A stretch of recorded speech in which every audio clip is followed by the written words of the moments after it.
one thing is, I had just defined the Laplace equation in the previous class which I took, and if you remember, this is Laplace u equal to 0. So this is same as u is harmonic, and we had Laplace u equal to f. Of course, no one asked me, and I didn't even bother to say that I was considering this as function of x alone. Okay, so this was the most simplest form, and this is what I was called as also equation. And what I had done is that I was looking for a special solution. Okay, taking into account that the operator is invariant under rotations, we expect that the solution also inherit the properties of the operator. So once so the best way is that I assume that I will look for radial solution. We look for radial solution. I'm just summarizing. So we look for a radial solution, and when I'm doing this again, I have not specified the domain. I am taking the equation on the whole space, the first one also on the whole space, the second one also on the whole space in Rn. Of course, as I said, we solved it n R2 or R3. Most of the time, if you want to get a feeling of what is actually happening, best is to look at it in 2 dimensions and 3 dimension. And in fact, you saw in Professor Sandeep's lecture, he did everything for 1 dimension. He did not even bother about 2 dimensions. The first lecture, he did all the calculations only in 1 dimension. Okay, so here what we had figured out means I just integrated this equation, and we had defined what is called as fundamental solution. Phi of x is equal to 1 upon 2 pi log of mod x. Okay, if n is equal to 2, and it was 1 upon n into, I think it was n into n minus 1 alpha n. I will write it as mod x 2 minus n greater than equal to 3. So it was 1 upon mod x power n minus 2. I just want to be sure that the constant was, no, it was 1 upon n minus 2. So here it is, this is n into n minus 1 or only n? N into n minus 1. Okay. So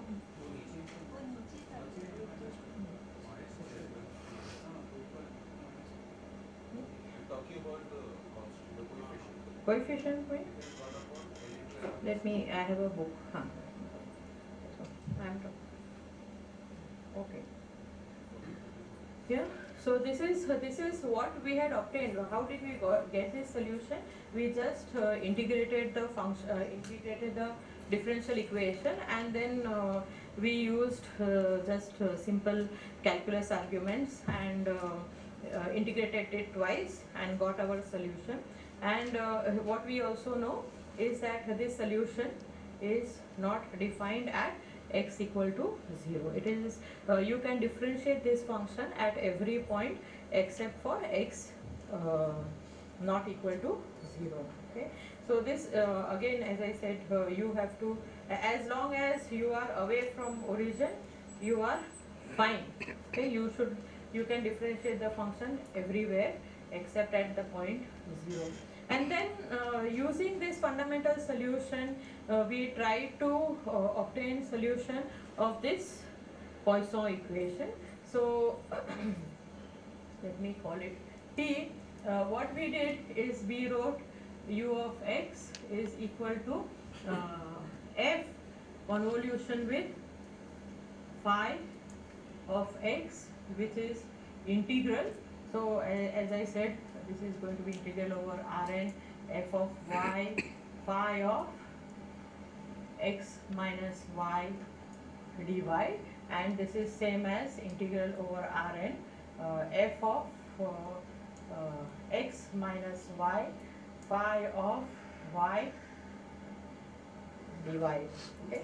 So here this is commutativity of your convolution, and what we had seen, and in fact I had left it as an exercise. I had also indicated that the smoothness of the convolution depends on smoothness of one of the functions involved. Okay. So here one can see that this function can be differentiated as many times as you want, as long as you are not near origin. Why don't you shift to center, because now there is no screen. Okay, come this side. Yeah. So here you have so what we had started with is if so we wanted f is in u belongs to C2 C2 of Rn, if your f belongs to C2 function with compact support in Rn. That was the assumption, right? We had C2 function with compact support in Rn. So when I am saying what is the difference, okay? Here, as I said, my phi is differentiable everywhere except the origin, right? So and if I am writing f is u is f convolution phi, then I also want u to be differentiable at origin. Right? Everywhere else it is going to be nicely differentiable because phi is differentiable, but I want it to be differentiable even at origin, and that is where the regularity of f will start affecting your solution. Okay, so even in Sandeep sir's lecture you all saw that he mentioned about regularity of I will discuss some of those things for the simplest case of harmonic function and Poisson equation. Okay? So this is what we had shown, and then I wanted to say that u is solution of P, and for that what we had done, we actually differentiated the equation over here, right? We differentiated the equation. We found d square by dx square. I think that is what we had done. If so, I just want to, because yeah, okay. So I will write it down directly, because I just want some of the things which calculations which I had done in the last class I will require. So here, as I said, the right hand side, left hand side is function of x, the right hand side is also function of x. So I had directly written as f star Laplacian x phi. No, so actually this is wrong, it is not correct.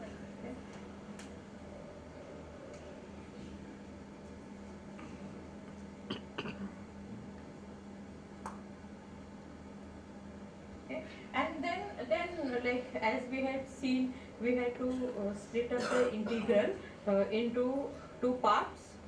First of all, in epsilon neighborhood of x, because we do not know anything about we are differentiating at any arbitrary point x. We do not know anything about f, any differential except that it is C2. For phi we also know it is a harmonic function as long as we are away from origin. Okay, so phi has nice property. So the thing that we had done is that we had splitted up this integral into dx epsilon plus integral over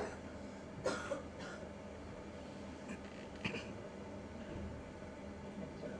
Okay, so this is again something which is very frequently done, means which we also learn in our undergraduate course. Whenever we want to evaluate integral, you have to figure out which are problem points and where things can be integrated much more easily. So here when y is equal to x corresponds to when x minus y equal to 0 will be a problem point for phi.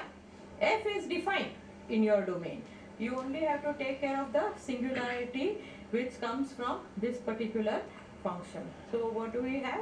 Yeah. So now if you remember, like this first part, I had said that you have to estimate it. You remember, means we had left it as an exercise.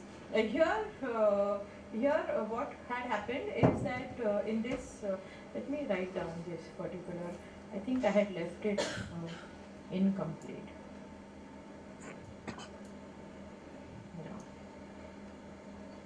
So the in the complement it can be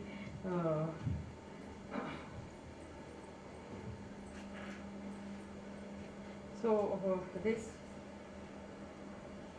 can be estimated.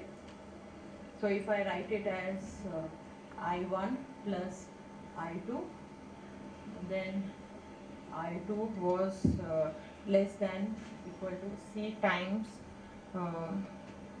epsilon square log of epsilon n equal to 2 and C times epsilon square n greater than equal to 3. This is what I had done. And here in the first part, my I1 integral was having f of y, and this is where Shivaji sir had pointed out that if I differentiate this, this is same as integral fy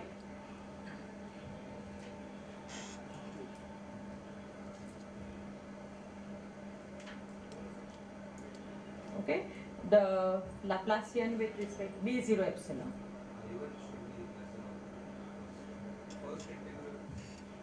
First one is, oh sorry, this one, okay.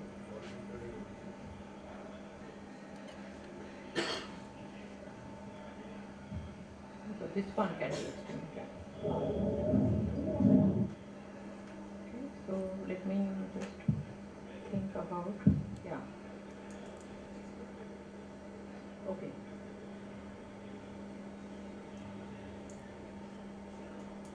Yeah, we had bounded it above by a fixed constant which depends only on epsilon. So there we are not actually integrating phi but just estimating phi over there. So b0 epsilon, so just let me have the figure. You have a neighborhood, so it is bx epsilon, huh?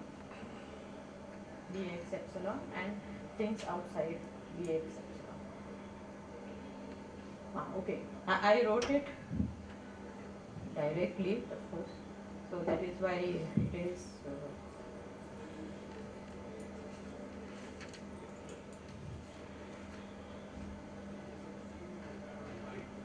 yeah, this was, we had to do the flipping, right?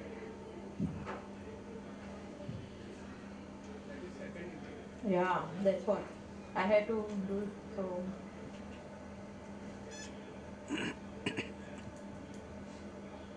it was Laplacian of x f of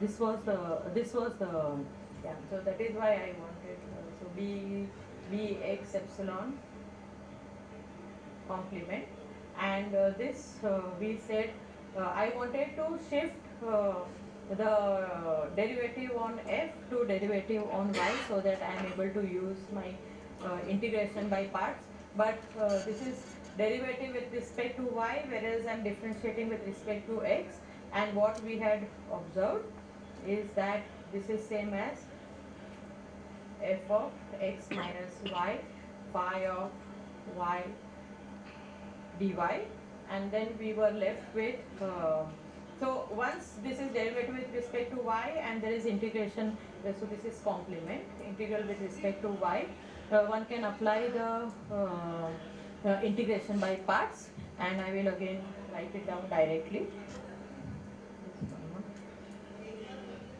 And so basically we had shifted, we wanted to shift both the derivatives to phi and use that phi is a harmonic function, right? So I will write it directly over here. So there were two terms, actually three terms, okay?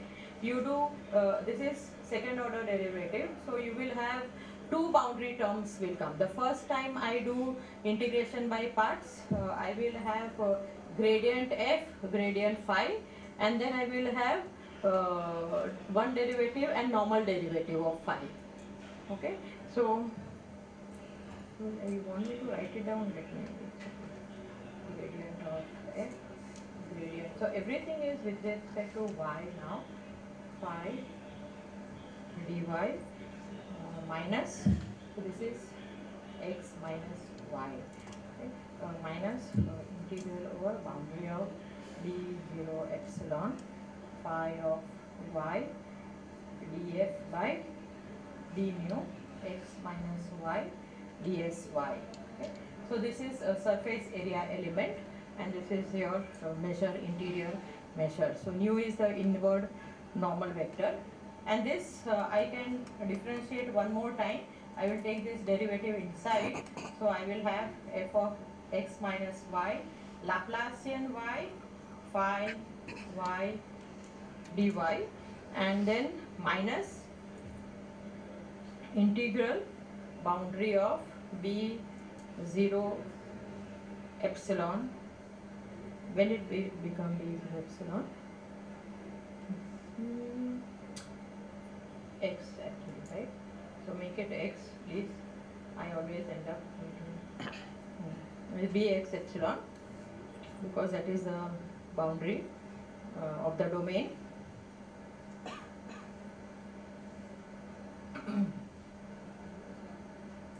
d phi by d nu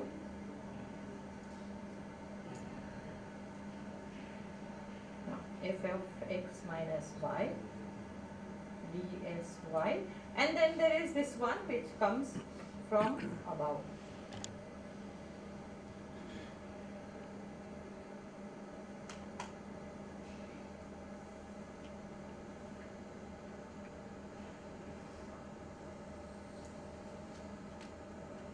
Okay, yeah, so this is where I had ended last time. So this is going to be equal to 0, and yeah.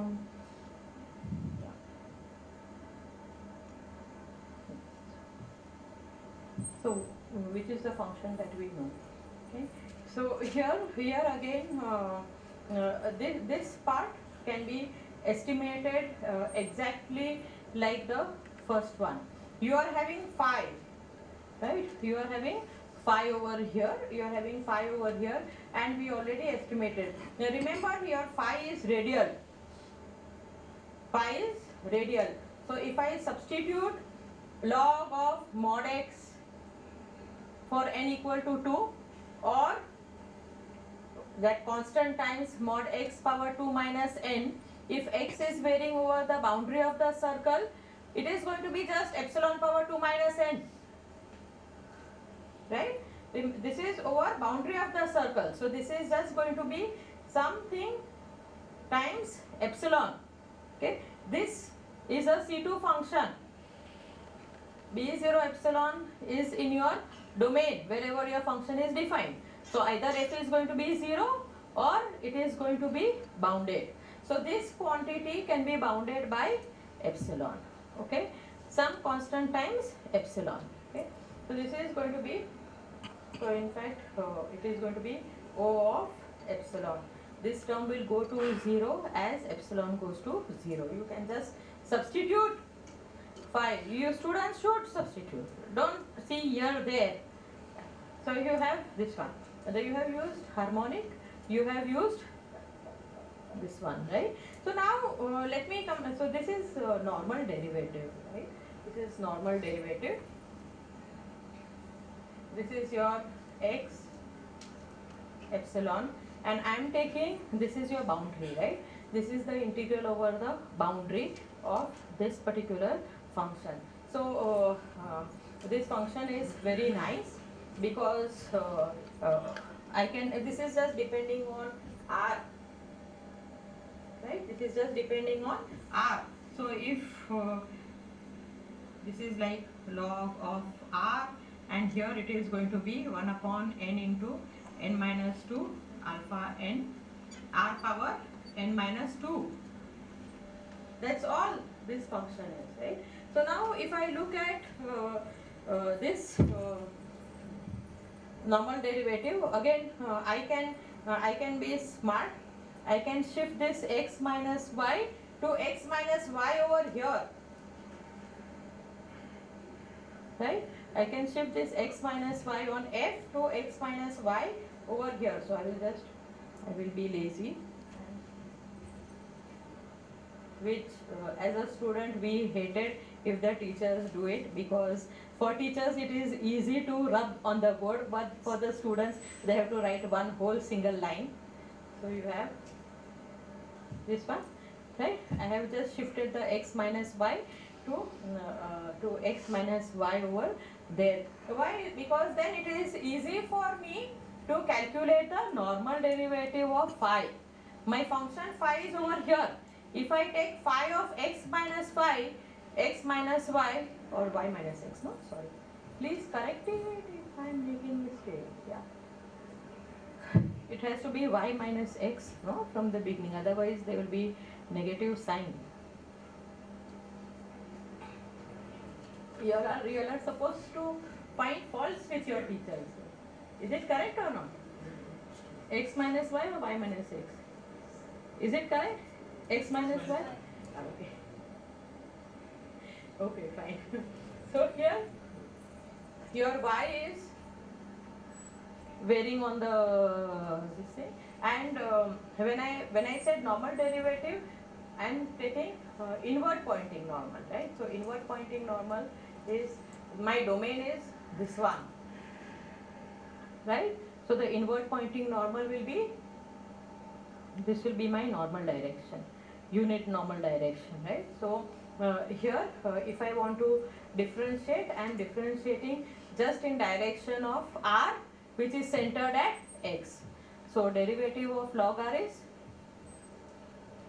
1 by r, and that other one, what will it give you? Derivative of 1 by r power n minus 2 is what? So what do you get quickly? So this one is estimated, this one is 0. We are left with minus integral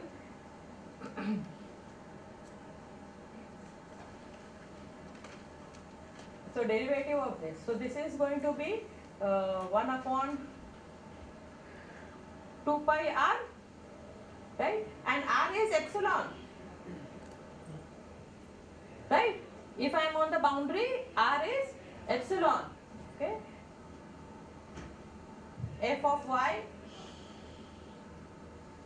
ds y, or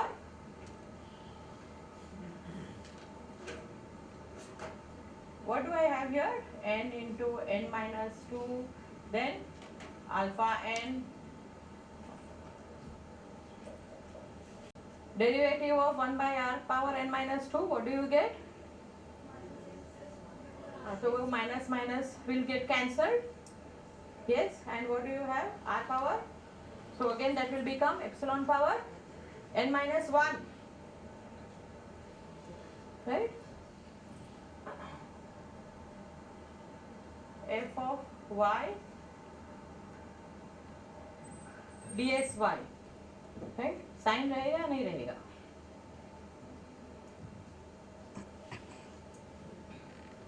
Yeah, derivative of 1 by r power n minus 2.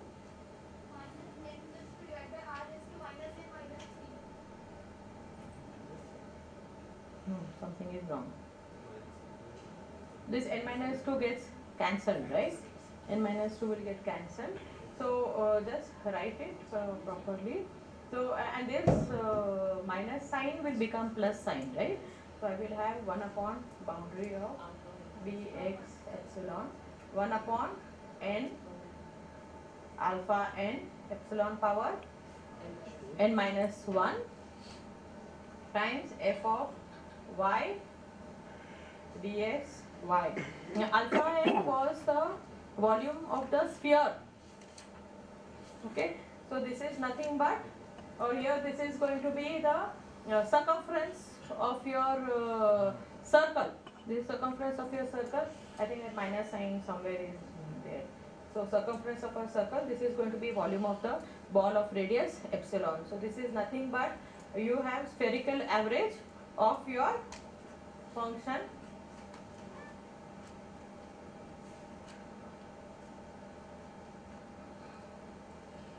bx epsilon. Now if I let epsilon go to 0, this is going to f of x as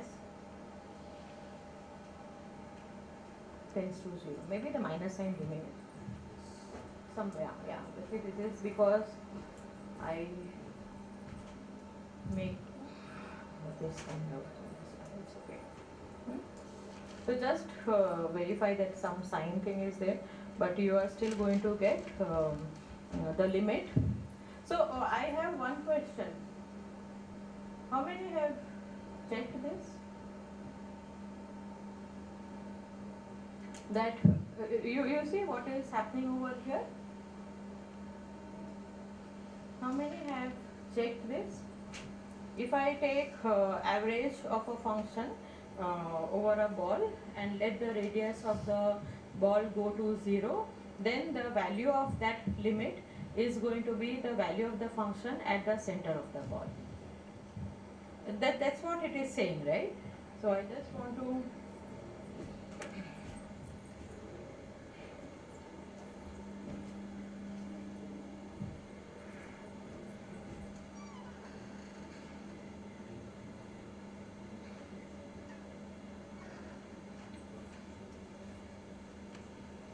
these are small things which we don't bother to verify when we come across them. Intuitively one expects that to be true, right? ये ऐसा होना चाहिए, है ना? क्यों होना चाहिए? That is what mathematics is about, right? What we have is, so what am I saying? I'm having a sphere. So I want to say that 1 upon volume of x epsilon. Volume I mean surface area. Okay, so area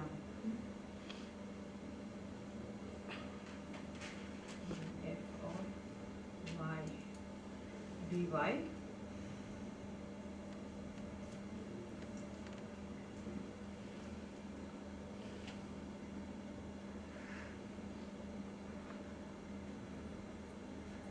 this is an exercise.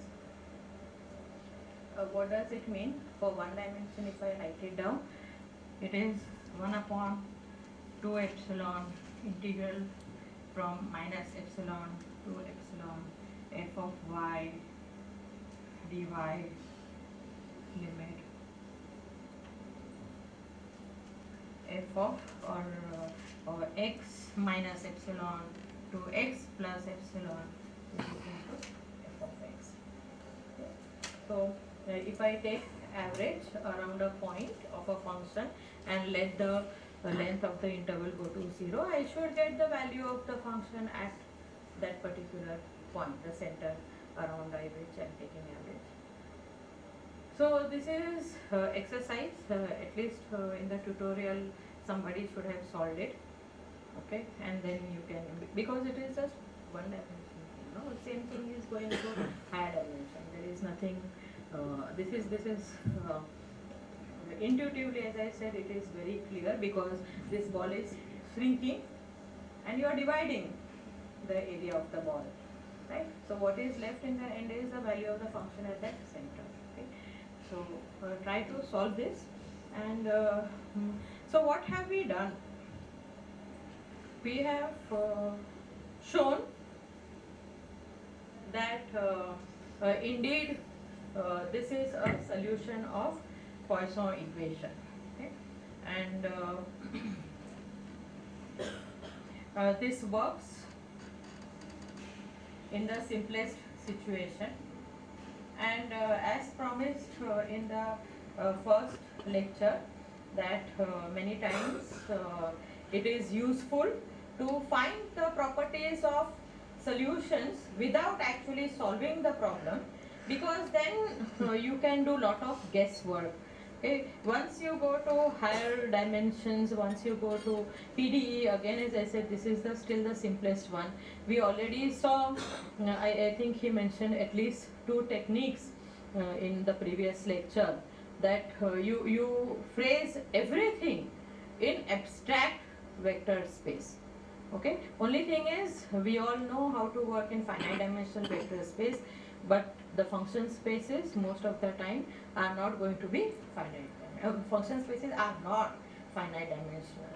Okay, so that is where your numerical approximation, numerical analysis, all that comes, but that comes secondary, only after you have solved or applied these methods and verified that the solution at least exists. Okay, so so this is the solution of Poisson equation, and what we have actually proved, that Laplacian u is equal to f of u in pointwise sense. Okay, this we are proving pointwise sense. See, so now in the previous lecture, in Sandeep sir's lecture, you have seen the definition of weak derivative, right? You remember weak derivative? It was in terms of integral relation. If I have integral relation, I don't need the function to be defined at each and every point, right? But if I say that find the value of solution at this particular point, how do I do it? I do not know how to do it unless my function is continuous. If I say weak derivative, means for people who know, like the set of rational numbers is a set of measure 0. Okay, so that particular function, suppose in the interval, is defined everywhere except the rational points. I do not know. So if I actually ask you to evaluate a function at some point, then you will not know unless I know the function is going to be continuous or C2 or something like that. The weak concept of weak derivative gives you a larger class of function space where you can look for solution. Okay, so as he mentioned in the previous class, those C2 or continuous functions or all those traditional spaces where we want to look for our solution is not a space where those theory, abstract theory that he defined, the Hilbert space theory or the Banach space theory, applies. Okay, so you require a larger function space. That is the reason why people went ahead and looked for generalization of the concept of derivative. Okay, so of course after doing all that business, you do want to come back to actual solution, which requires regularity theory. So coming back to what we are doing, we are still in how do you say, very initial stage of solving the Laplace equation. So as promised, I had, so this is just for sake of so here as I said, your phi, the fundamental solution, is defined everywhere except at 0. So one usually writes it in this form: Laplacian of phi of x is equal to delta of x, where delta 0 of x is equal to 0 for x not equal to 0. Okay, so this is Dirac measure.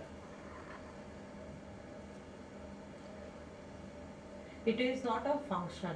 Okay, it is a measure. It puts point mass at one point and 0 everywhere else. So it is a very it is not a function.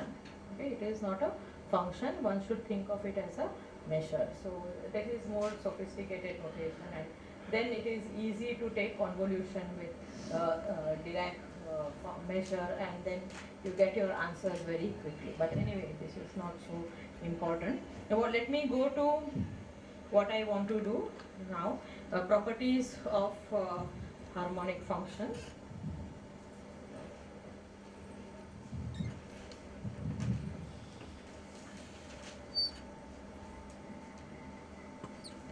So even for, as I had started in the previous class, I will point out or will try to extract as many properties of complex differentiable functions for harmonic functions. So you do not know the harmonic conjugate, you don't care for your harmonic conjugate, but you still want to conclude similar results. Yeah.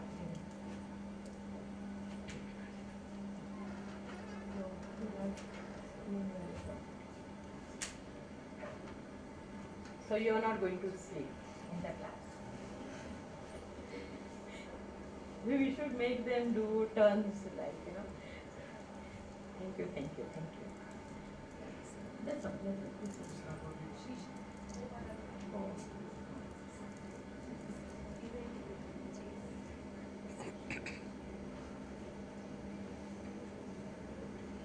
So I have a young duster. We had a solution.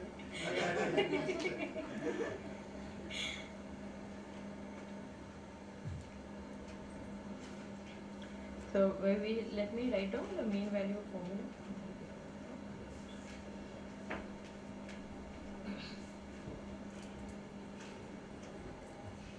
If you use a complex function.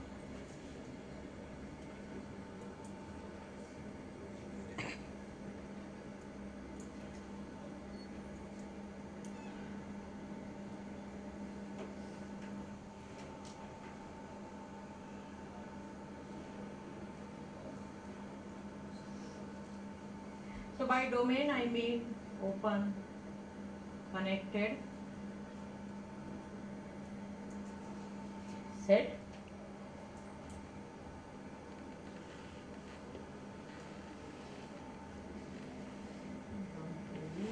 Such that X R.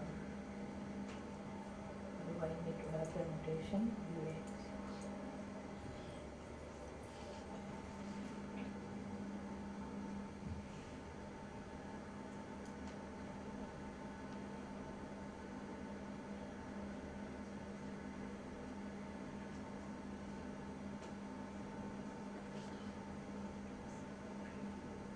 So here, please allow me to write it as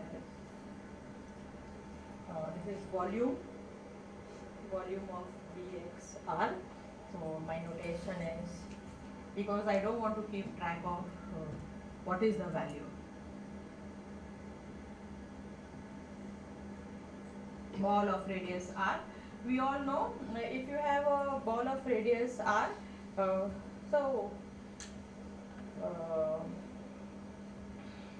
what is the volume of ball of radius r in 3 dimension?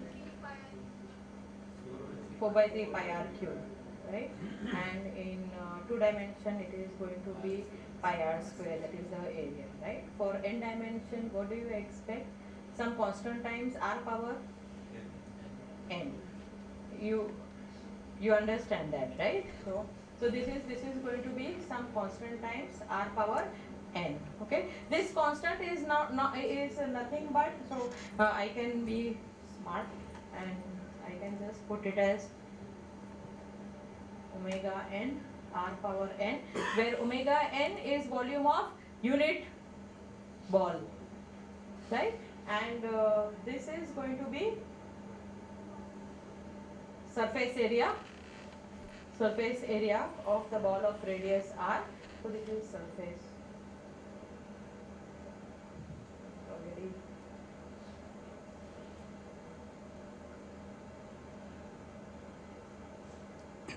I will finish this part. Okay, so I will leave. So this is going to be. So what is the difference between the volume and the surface area? Covers all the dimension. I am talking about number, value. One dimensionless. It is one dimension. So what does it mean, one dimensionless? Instead of r power n, I will have r power n minus 1. So I am interested. So here I will denote it by alpha n r power n minus 1. Right? So this is what we should be interested in, because we are just going to integrate, differentiate r. This constant does not make too much difference unless until means except for the fact that we have to keep track of it. This is well-defined constant. This is well-defined constant which is not going to change. But it is constant. This depends only on the dimension. So here this is same as 1 upon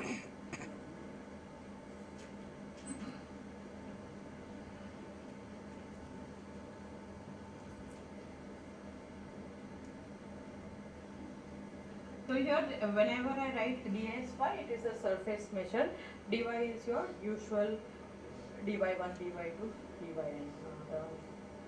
Increment in your y variable, y coordinates. Okay. So this is spherical average over spheres. This is the spherical average over the balls. And I want to show that if u is harmonic, then u has a mean value property. This is very much similar to your complex differential function, right? We started with that. So how do we define? This one is slightly easier. We define. So what one sees is, so this notation. I will write this integral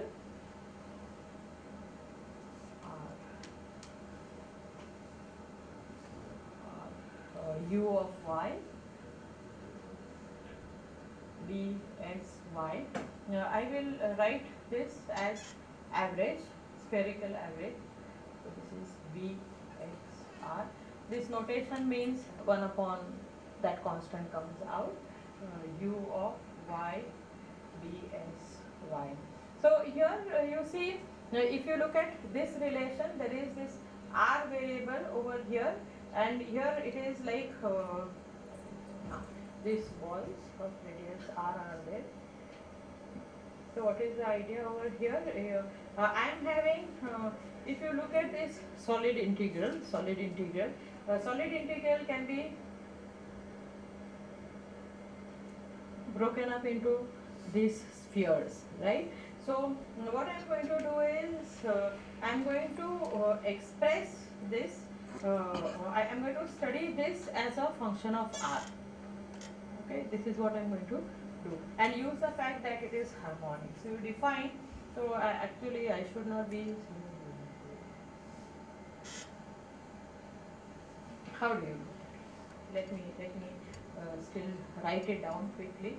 You have dx r u of y dy.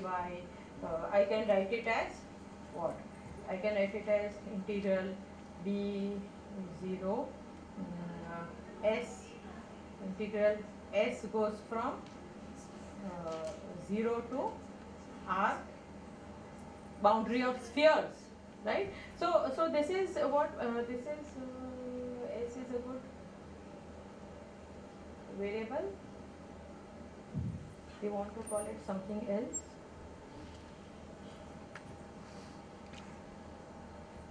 M maybe.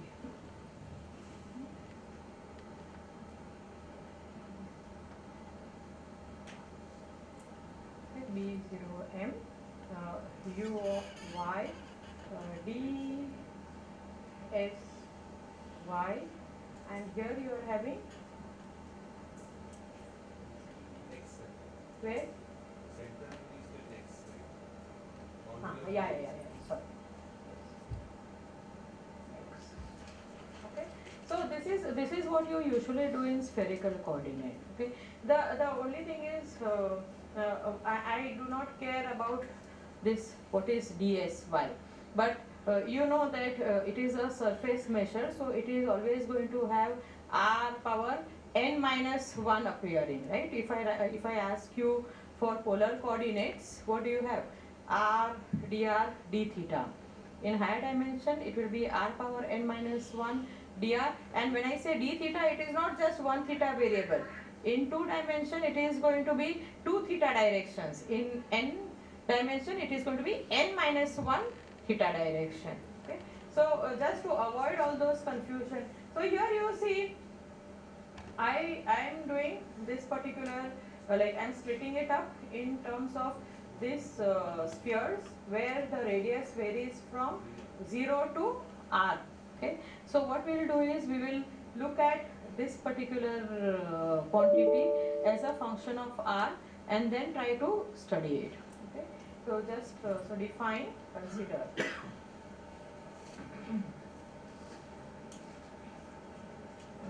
I just same notation. I should use.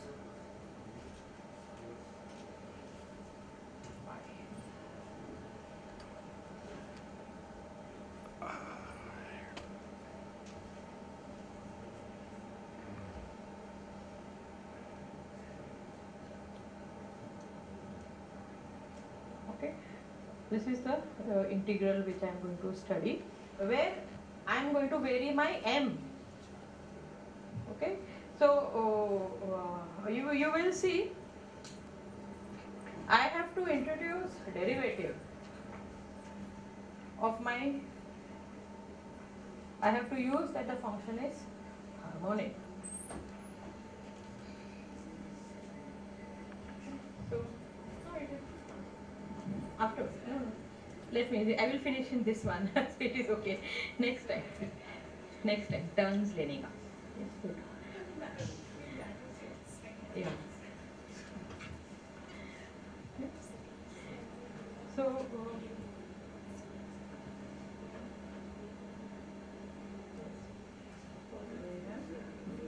So I have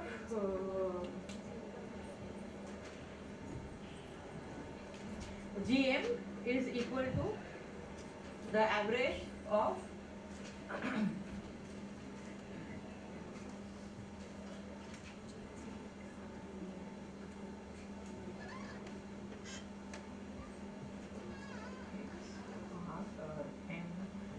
mu of y ds y, which is same as b of 0 1 u of x plus m times y dxy.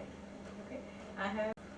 So these are all nice properties of Euclidean space, right? And the translation invariance, scaling properties of balls, okay? And the integral that it is invariant. So now, what is G prime M? Calculate. If I write it in this form, G prime M is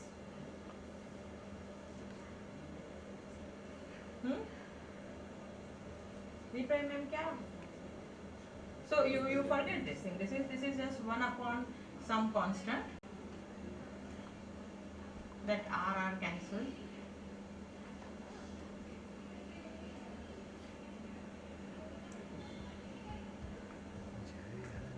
What is this? Derivative of this. So I am differentiating with respect to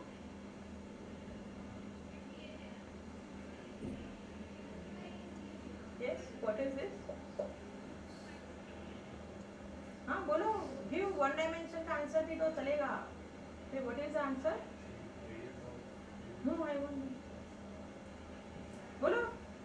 इसका derivative. What is the derivative of this? It is going to be yes. What is the derivative with respect to m? You have to apply your composition rule, no? So u prime evaluated at this point and derivative of my. So what will remain? Y, because your variable is m. So this doesn't have anything m over there. So 0 1 integral. You can differentiate this. This is going to be u prime. This is for higher dimension. It is function of more than one variable. I am going to write it as gradient. This y is a coordinate. Y is a coordinate, right? So it is going to be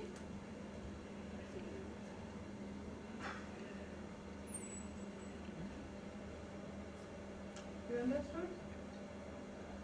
Yeah. So now what is this?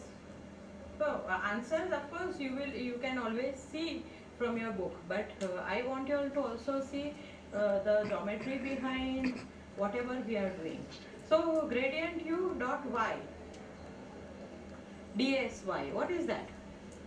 So now I have reduced my problem on ball of radius 1. Yeah. If I just look at this gradient u, so that m, of course, I'm not writing the variable poetry. I can write. So let me write down to be more mathematically precise. You have here x plus m y evaluated this point dot y.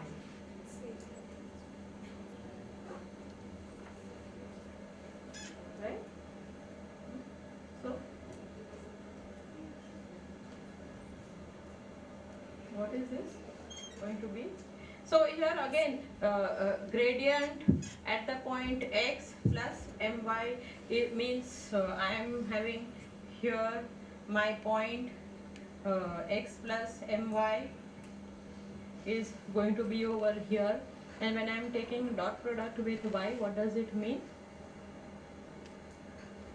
Dot product with y means what? So what does, so if m is equal to 1 and so if I would have just taken this dot, if this was just y dot y, what is this? Yes? Gradient of a function and I am taking dot product with y. What is y? It is a position vector with this as origin, right? So it is actually the normal direction. You follow? It is a normal, it points to the normal direction. So even if I take x plus my and x, difference of these two vectors is going to give me the normal vector. The radial vector for ball is the normal vector. So this is nothing but the normal derivative.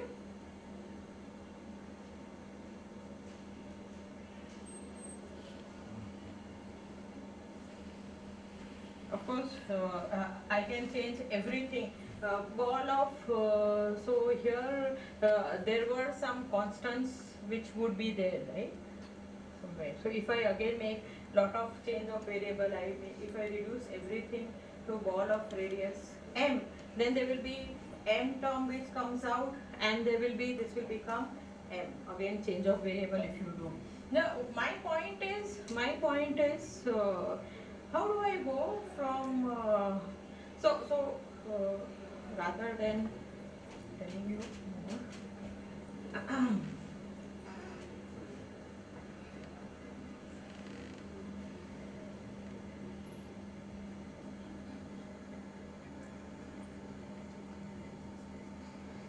so in principle what I have done, now I am having integral over boundary of b x. Suppose I have changed my variable. I have du by d nu of y dsy. Okay. So I have not used till now the fact that my function is harmonic, right? So how do I relate? And when I say my function is harmonic, it does not make sense that my function is harmonic on the boundary, right? It is that concept of second derivative always requires an open set. So my function is harmonic in this region, of course, where this ball is also there, right? But I am having this normal derivative on the boundary. How do I go to the interior of a ball from the boundary?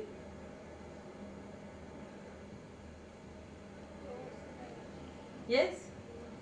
What is one theorem that you people have studied? I'm not sure whether they have studied as yet. So one theorem which allows you to go from boundary of a surface to interior of a surface?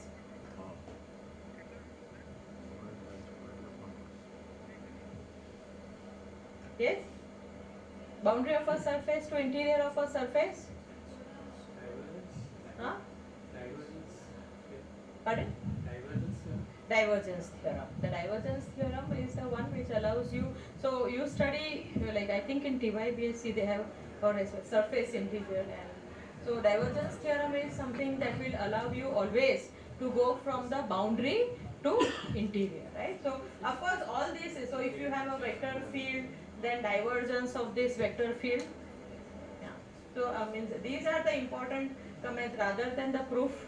I want to stress these things. Okay. So you have divergence of x in a domain. So I will write it omega is equal to integral over boundary of omega what x dot n ds. Okay, so this is one theorem which allows you to go from the boundary of a surface to interior of a surface. So here the nice thing is your operator, your Laplacian of u is nothing but divergence of gradient of u. Your gradient of u is a vector field. Okay, so this is like, again, physicists, engineers are very good at coming up because their language of understanding modeling is always going to be in terms of these words. Okay, so divergence of, so gradient vector is a vector field, divergence of gradient is Laplacian, and because u is harmonic, we know this is equal to 0. So modulo all the constants which are floating around, we end up actually showing that the derivative g prime m is equal to 0. Right? I ended up showing g prime m is equal to for all m. It did not matter. M was arbitrary. Okay. Okay. So your m is greater than 0, and what do we have? So this implies g is constant function. So g of m is equal to g of 0. Okay. G of 0 is going to be just u of x. Yes, g of 0 is u of x. Of course, you can still say limit at any m is limit as m goes to 0, and then again it comes to the previous problem that average over the balls converges to that particular point.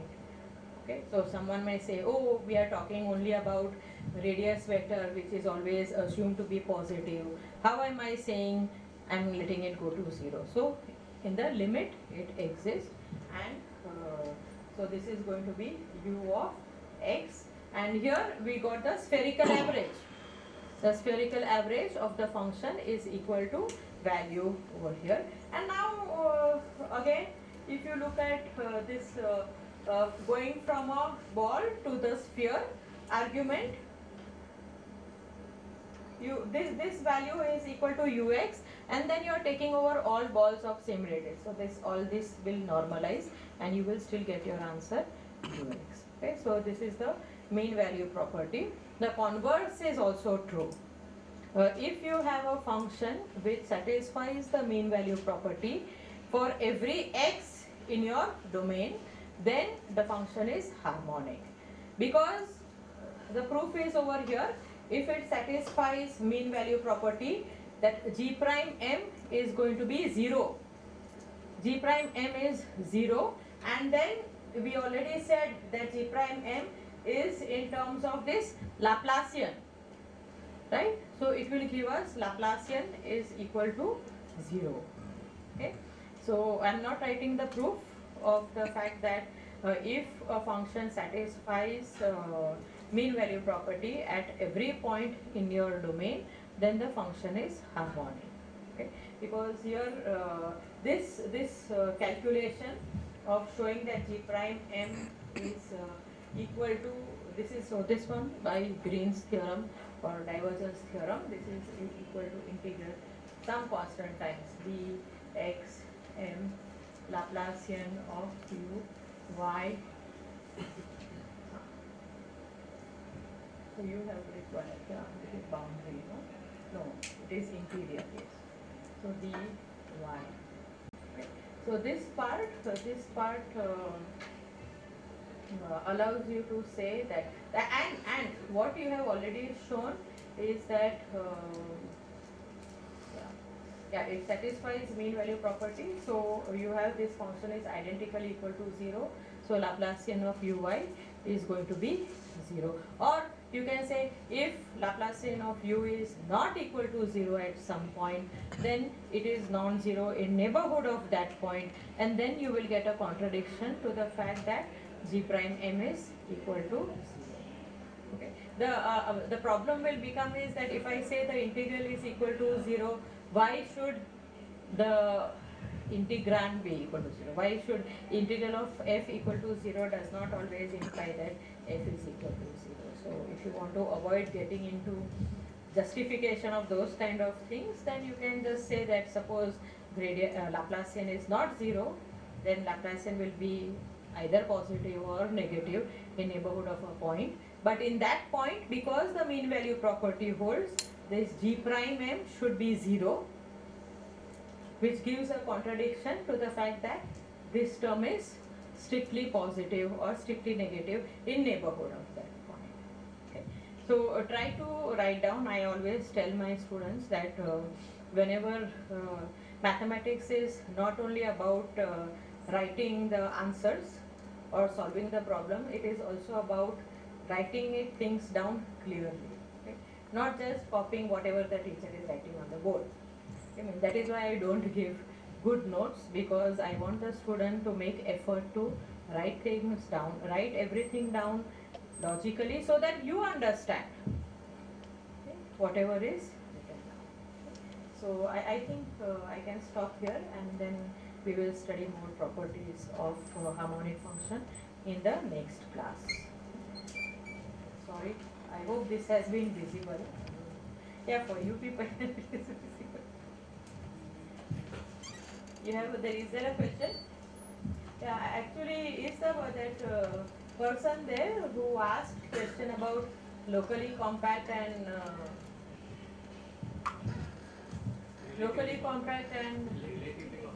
relatively compact and locally compact, right? Is the person there? Some Nikki? Is she there? Nikki. Is the online participant present regarding? Okay, I can answer during tutorial. So I can start. So the mic is not needed because the speaker of.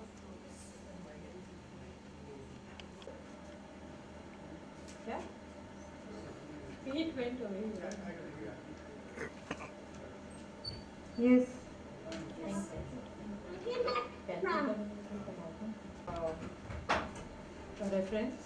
Reference which someone was asking, and what I have done here is just use my time to even state the theorem which I mentioned in the previous lecture, that if u is a C2 function which satisfies the mean value property at every point in a domain, then u is harmonic in that particular domain. So it has to be at every point.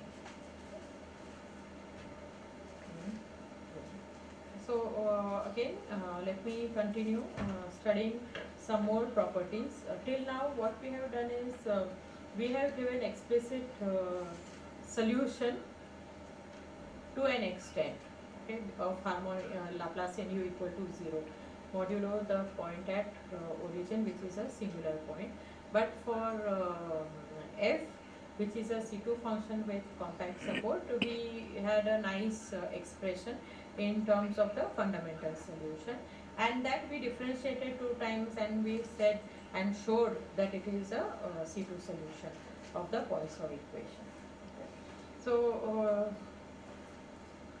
the important property of a harmonic function, what we have studied for even complex analytic function or complex differentiable function is maximum principle. Maximum principle.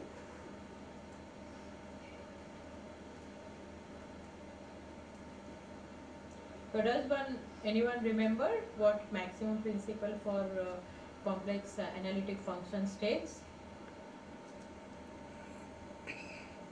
Yeah? Even online participants can answer or write in the chat.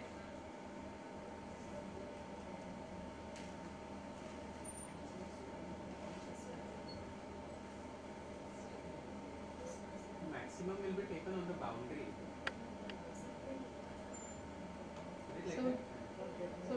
So if you say a function in U is differentiable, complex differentiable is maximum on the boundary. Yeah, that is correct. Yes. So we are going to prove similar property for harmonic function. So basically, we'll say that if U is harmonic,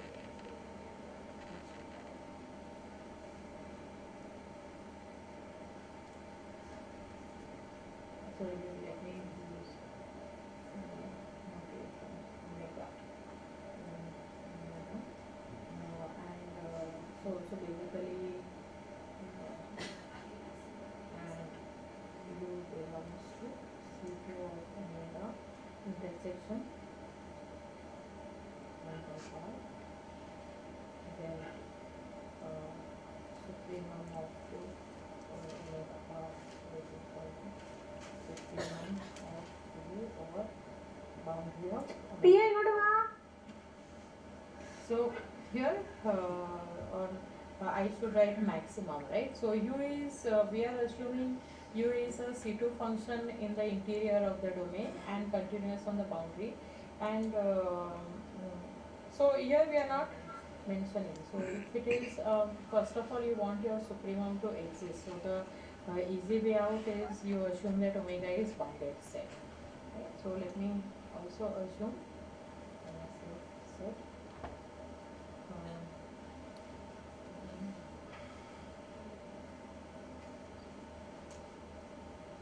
Bounded connected set, because we are talking about supremum.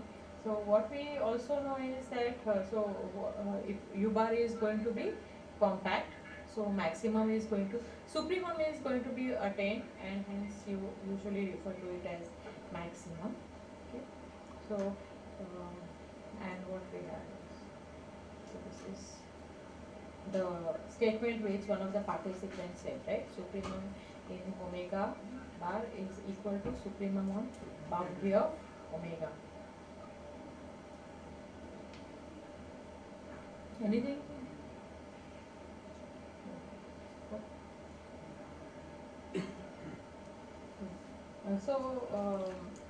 What did I want to say?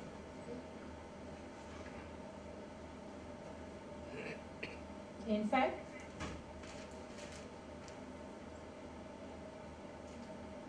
if x naught belongs to omega such that maximum of U over omega bar is equal to U of x naught, then U is identically equal to constant. So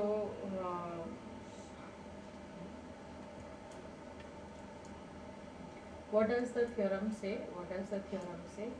The first statement is very much similar to what we study in complex analysis, right? So if you have a harmonic function and which is on a bounded set defined all the way up to the boundary, then you know that a bounded function on a compact set is going to attain, continuous function on a compact set attains its maximum. So this theorem says that it attains its maximum only on the boundary. The second part is slightly more stronger. It says further that in case it has a maximum point in the interior, then it is identically equal to constant. So that is why this is called as strong maximum principle. Okay? It is also referred to as strong maximum. I don't know why it is lying there. So we will prove the second statement. In fact, second implies one. Okay? Second implies one, right? Because the second statement says that you cannot have an interior local maximum point, right? So no.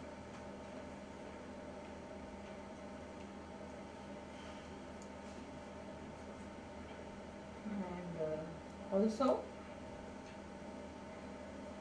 instead of saying that U is harmonic, because sometimes people are not happy to see a differential equation, you can just say that if U satisfies the mean value property in omega, even then this is going to be true. And this is exactly what I am going to use for the proof of the result. Beautiful. So we have That's it.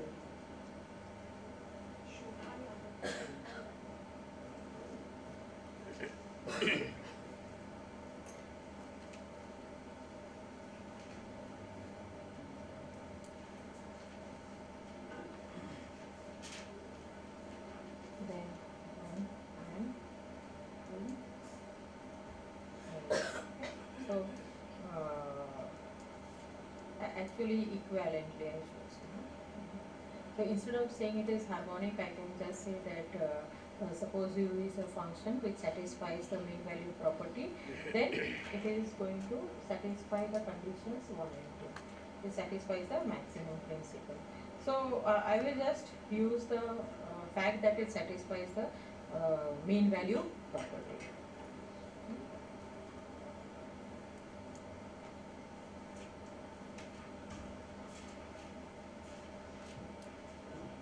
Mean value property implies that for V x r contained in omega,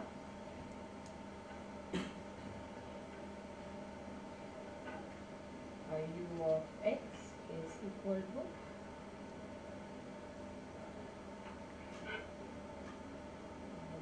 r dy. So I am going to prove 2. Okay, so prove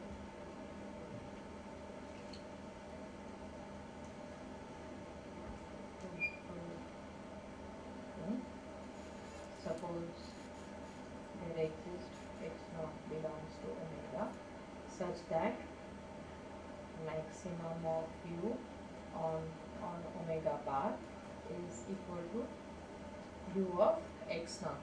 Okay, so here you have omega. I am saying there is a point x naught inside omega where the function u attains its maximum. Then because it is an interior point, there exists r naught greater than 0 such that d x naught r is contained in omega. So if you remember, the proof over here is very similar to what we use for to show the complex analysis function, right? So we define sigma. So we are given that omega is connected, right? So we want to use connectedness in some sense, right? So what we will do is we will look at sigma to be equal to set of all x such that u of x naught, u of x is equal to u of x naught.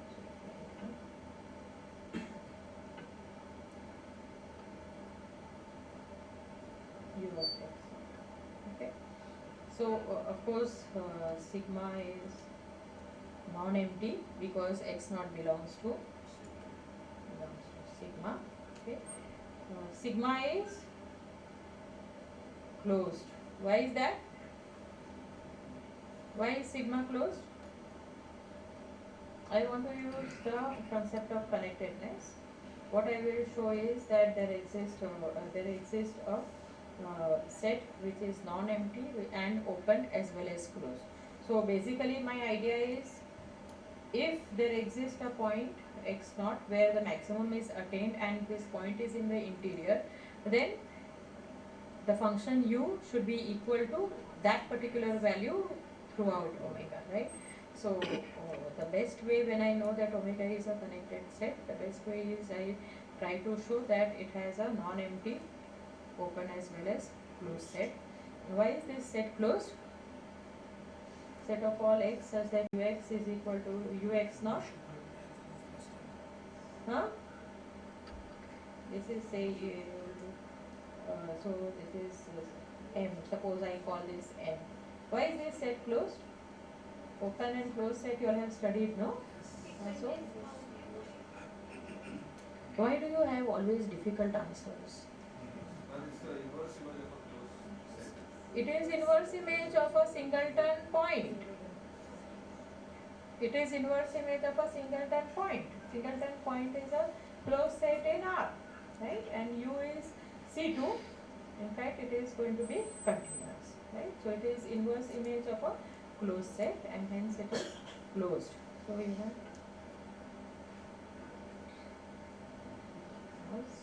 sigma is equal to U inverse of U x naught, singleton point. Okay, so you want to show that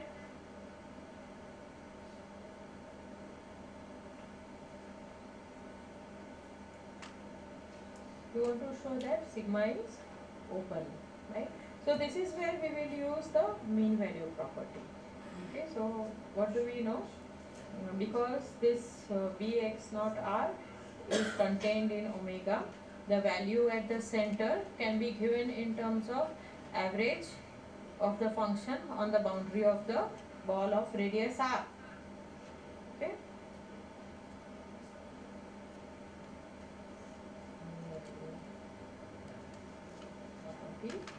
U of x naught is U of y dy b x naught R, right? So and this is going to be less than equal to absolute value of integral. So I will remove this cross sign, doesn't matter. You have integral b x naught R u of y dy, and then there will be, it comes outside, it doesn't matter, it is a constant. Then what do we know? This is less than equal to 1 upon b x naught R integral of mod of uy dy. So you see, this is one of the important properties which you all show when you are studying integration, right? Riemann integration, this is one of the important properties, and as we have seen, we have always been using lot of estimates. Okay. So here also you see it is just a simple estimate. Now what do we know? We know that your ux naught is the maximum of u on this particular set. Forget bx naught R, on the whole set u, whole set omega, it is a maximum. So I can write this is less than equal to 1 upon bx naught R. Here we will put u of x naught, and then integral of bx naught R dy. So this is going to be volume, this is volume, and you can cancel these two quantities, and what do we get? So this is going to be equal to u of x naught. So what has happened? We started with ux naught less than equal to integral, so I will write it down. U of x naught is less than equal to 1 upon b x naught R integral b x naught R mod of uy dy less than equal to u of x naught, right? So equality holds, right? And when is that possible? When is that possible?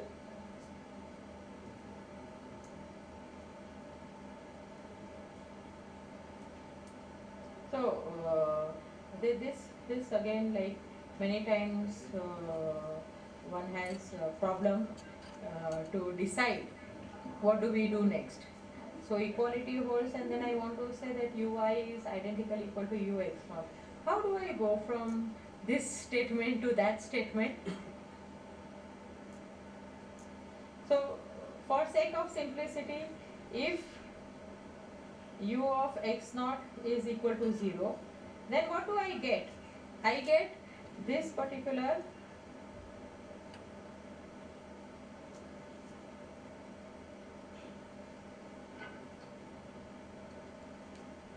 right?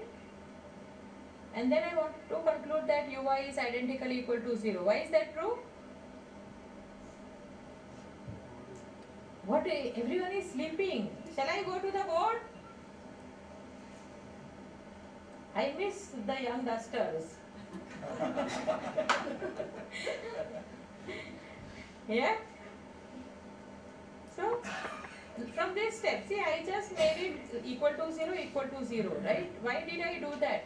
Because I want you all to see that the middle integral also becomes equal to 0.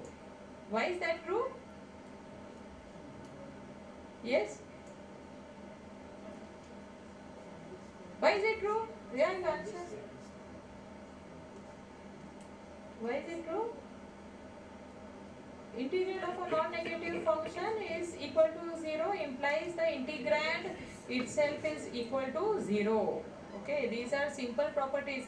So, of course, I know that ux naught is not equal to 0. What I can do, I can subtract ux naught from my original u, and then I will get my answer. So, sometimes like some c less than equal to some integrand less than equal to another, that same c, it is difficult for us to like look at it immediately and say that oh, it should identically equal to constant, but then you go and modify your original function, because if my constant was 0, I can see it immediately. Okay, so you can replace u by u minus ux naught. U minus ux naught is still a harmonic function. It will also satisfy the mean value property. Okay, and then you get all your answers very nicely. Okay, so what I can say is, so I can be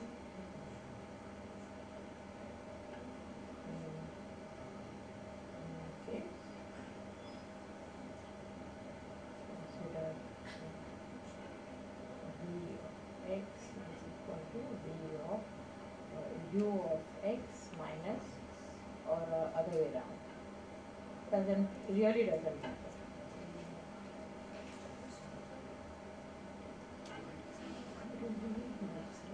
Or minimum it will become, no?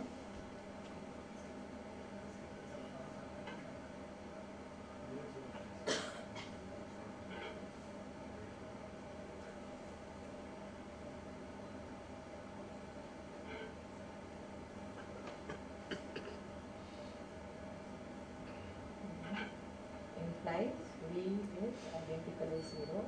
That is, u of x is equal to u of x naught for all x belongs to v x naught r. Hence, v x naught r is subset of sigma. Therefore, sigma non-empty closed as well as open subset of omega implies that sigma is equal to omega, that is u is identically equal to ux now. Okay, so this is the maximum principle. It is a strong maximum principle because it is either your function is constant or it is having its maximum on the boundary. In the same way, minimum also on the boundary. Okay, so just as you have maximum principle, u is harmonic, minus u is also going to be harmonic. So in particular,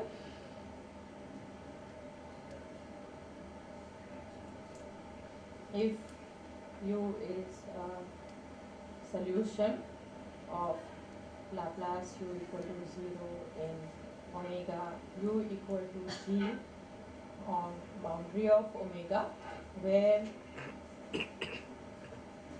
g is continuous function such that g is greater than or equal to 0 and g of say x is greater than 0 at some x belong to boundary of omega. Okay, then u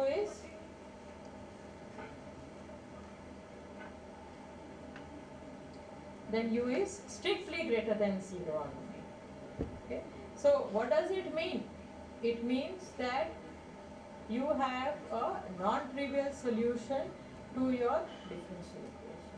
Okay? And this is exactly what we are going to use to prove the uniqueness of solution to Laplace equation or Poisson equation. Okay? So, theorem.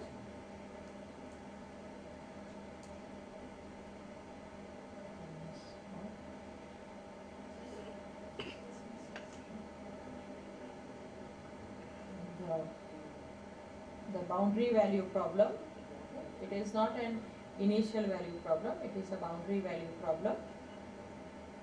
Laplace u equal to f of u.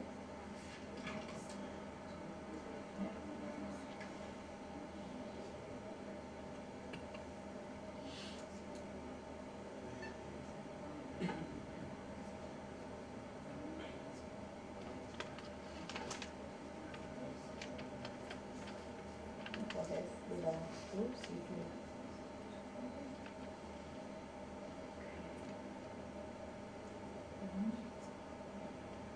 Continuous function on omega, g a continuous function on boundary of omega, u belong to C2 of omega intersection C of boundary of omega has, so actually I did not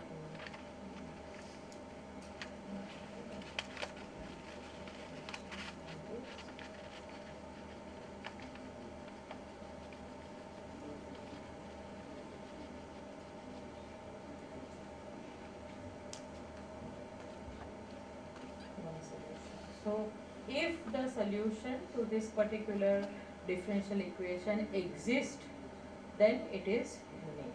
Okay, that is what it means. When you say it has at most one solution, means it may not have a solution. I am not showing you existence of solution. I am only saying that if the solution exists, then it has to be unique. Okay. So the proof is from your maximum principle.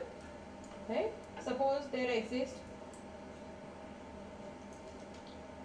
u1, u2 are solutions of star, then w equal to u1 minus u2 satisfies what?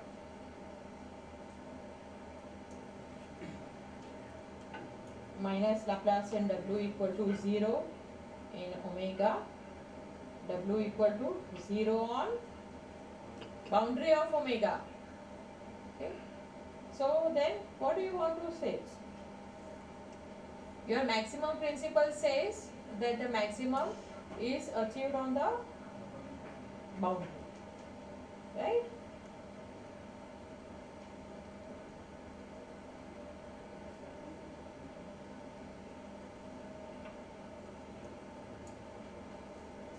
But on boundary of omega your function is 0. So it is going to be 0. Right? So of course you can look at the positive part, negative part, because I did not put any ordering. So maximum is also 0, minimum is also going to be 0. Okay. So if it is a non-trivial, so if the solution exists, then it is going to be unique.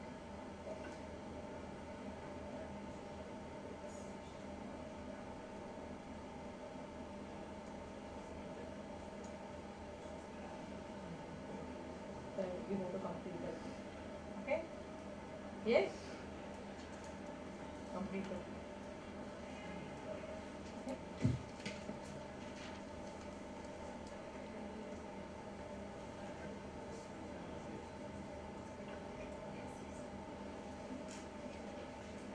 So, this word has come up several times in the previous lecture. So, I think this is, and I don't believe any of them discussed it. Okay, so I will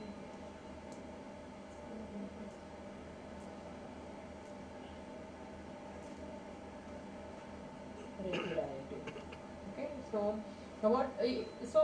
without writing too many things, like you see, when I say my function is harmonic, I am having Laplacian u equal to 0, right? In u or omega. I should stop using in omega, right? That is what.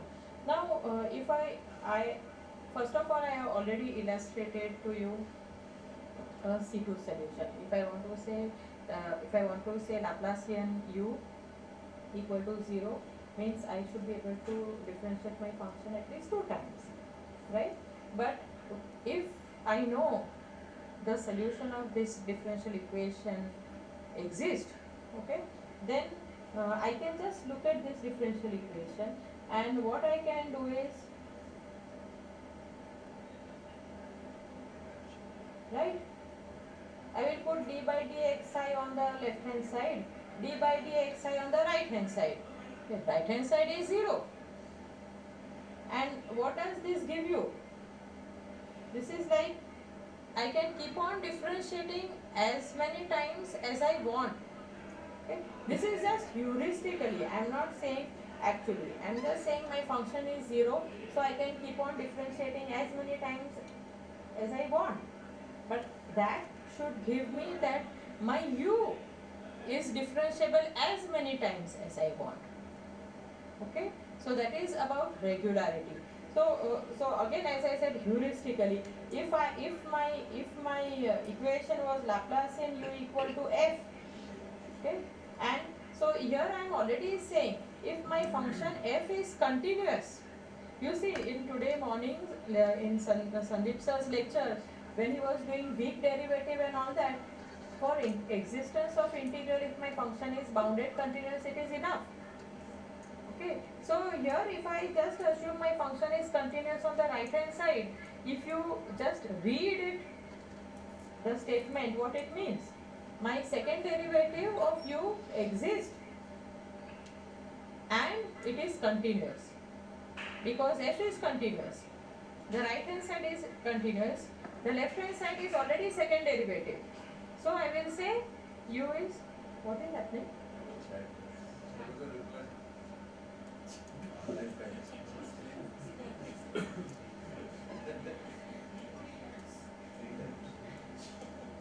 So do I have to stop or something? So here the function is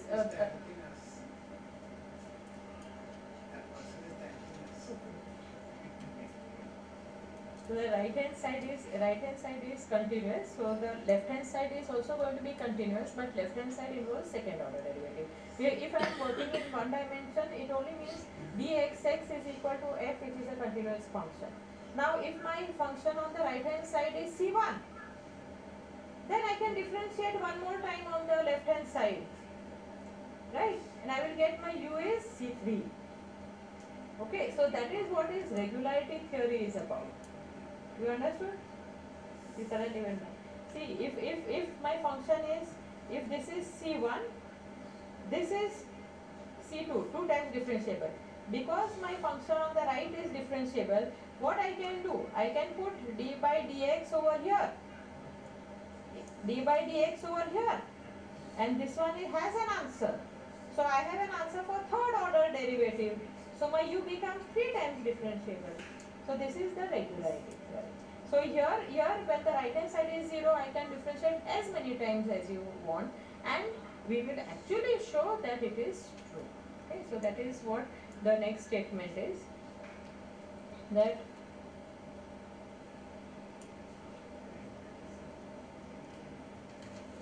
if u belong to C2 of mean 1. Yeah. So again, follows mean value property for each x.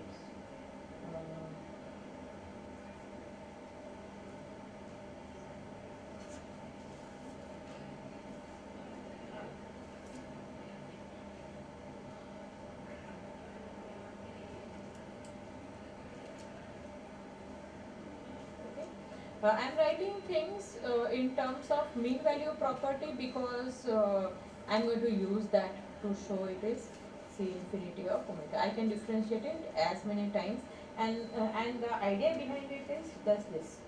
Just look at my differential equation and I will differentiate. Okay, so this is heuristic, of course. We have to actually show it is true. Okay.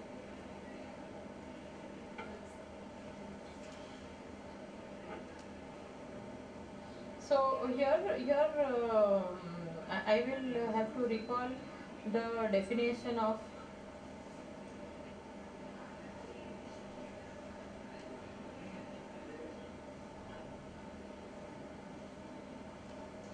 modifiers. Okay, so if you remember, eta epsilon x was eta some c times eta of x by epsilon, I think so, no? For mod x less than epsilon. Okay, where eta was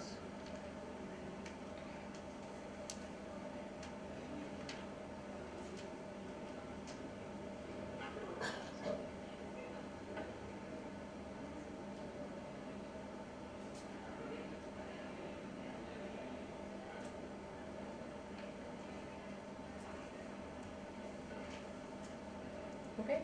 So this is what was C infinity function with compact support I had mentioned in my tutorial class, right? So what are we, and when I write it as eta epsilon x to be this constant times eta of x by epsilon. So this constant is different from this constant because I just want to do some normalization, right? Integral of this function, I want it to be 1, okay?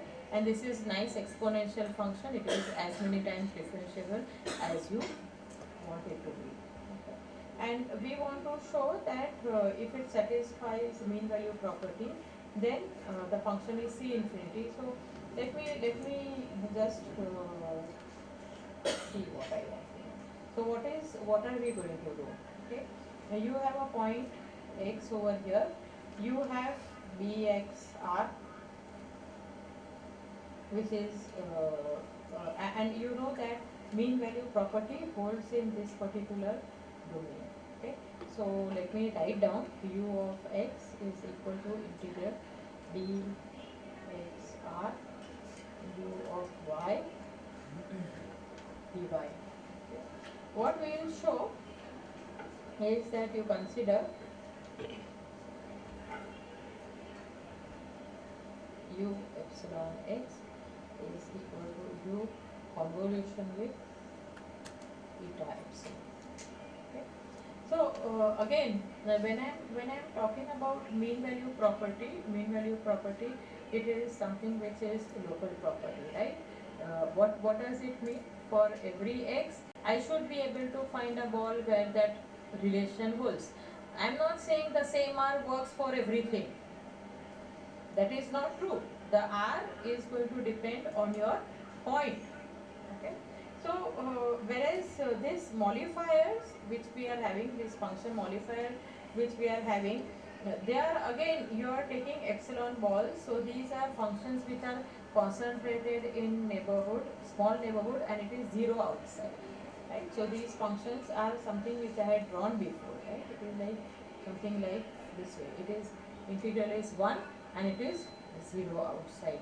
And because integral is 1, you also know that one of average of over the ball 1 dx is going to be 1. Okay. So basically, when I do this particular convolution, what does it mean? I am localizing in neighborhood of that particular point. That is all that it means. So let me write down. So here we require to remain, see, if I want to use eta epsilon, I don't want this epsilon to be, so if I take a point which is close to the boundary, the epsilon may be bigger, right? So I will be away from the boundary of the domain and choose my epsilon accordingly, so that whatever I am doing in neighborhood and the interior of the domain. So let me, right? So let me choose epsilon.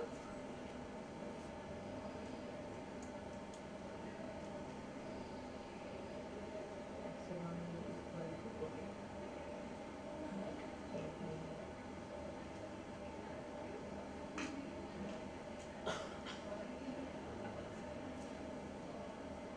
set up for x such that distance of x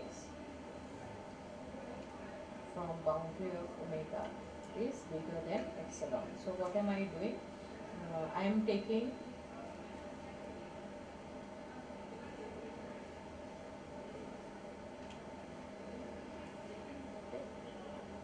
I am choosing all the points which are whose distance from the boundary is bigger than epsilon. Okay, I am remaining. So what happens if I choose a point over here? An epsilon ball will remain inside your domain. That is the main thing, and you can apply your mean value. That is all we have. So you consider then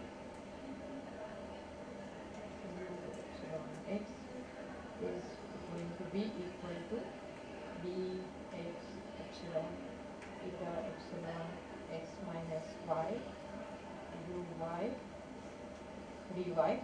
This is just the definition of convolution. That is what I have written. And we claim epsilon x is equal to ux.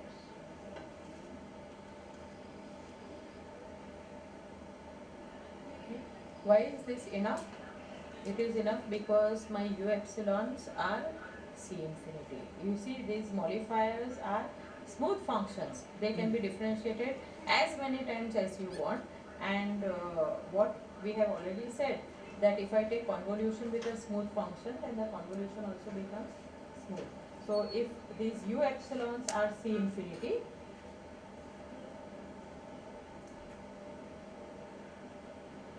because the epsilon are C infinity, means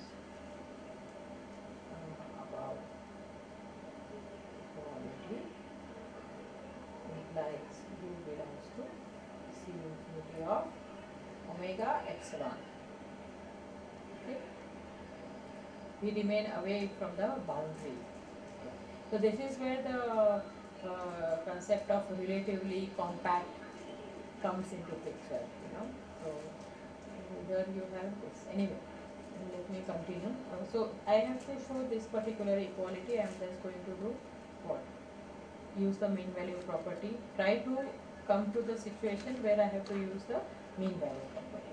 So you have, let me write down this integral again. Q epsilon x is equal to integral over Vx epsilon eta of x minus y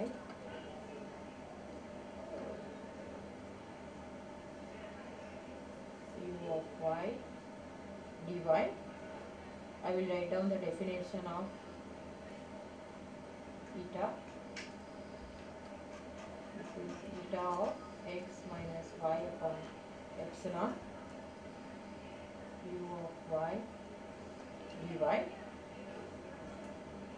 So you write. Okay. We also know that eta is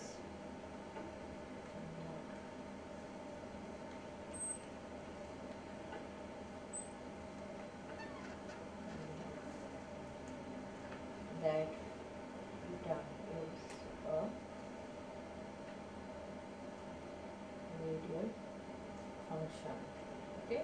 So what does it mean? So this is like, if you look at the definition of eta, it is going to be exponential of 1 upon mod x minus y square, which is the radius vector in the ball of bxr, right? If the center is at x, so mod of x minus y, that is going to be the radial direction for this particular ball, right? So you have this integral, and this is going to be nothing but your radial vector. So it is going to be eta of r upon epsilon, where r goes from 0 to epsilon, if I write it in polar coordinate, and your theta variable.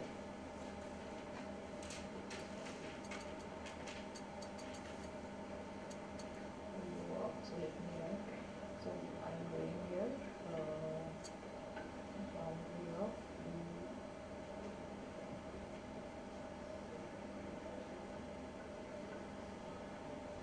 x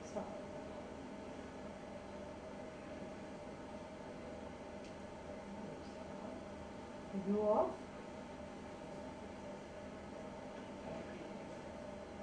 r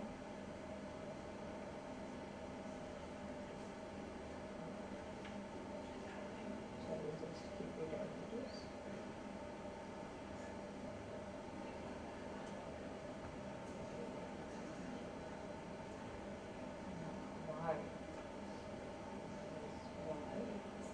And I have made it into polar coordinates, right? R power, let me write it. Sorry about that. So, going to be integral from 0 to epsilon, integral over balls of radius r, eta of r upon epsilon, u of y dsy, and you have taken r outside, right? So r power n minus 1 dr. Yes, r power n minus 1 dr. This is surface element, and that is going to be the radial element. You have r dr d theta, you remember polar coordinates, r dr d theta. Here you are in n minus 1 dimension, this surface, so you will have r n minus 1 dr, and d theta, where theta is going to be your surface area. So what do you get? I can separate, there is no theta over here.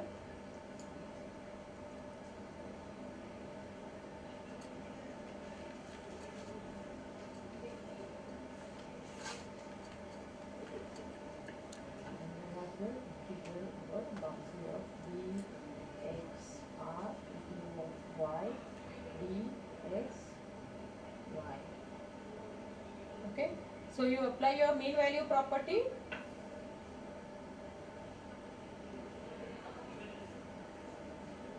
This is what? It is u of x multiplied by that constant we had, no? What was the constant? There was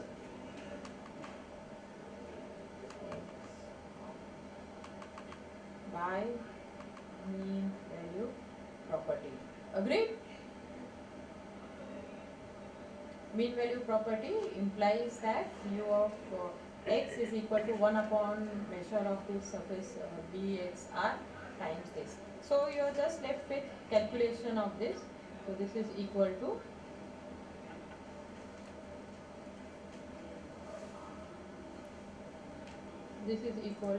u of x bx times 0 to epsilon eta of r upon epsilon r power n minus 1 dr. Okay. It is an exercise to show that these terms will cancel. Okay.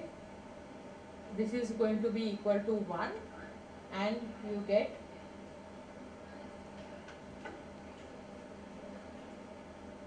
u of x. Okay. these constants will nicely cancel. You explicitly work it out. It is all related to the volume of the sphere, okay? Because there is some normalizing constant which appears in definition of eta also. Okay? Yeah? Is it fine? So you have this ux epsilon is equal to ux. So your function, which is a solution or a harmonic function, is a C infinity function. Okay, u is a C infinity function. So I have 10 more minutes. So any questions? Any questions?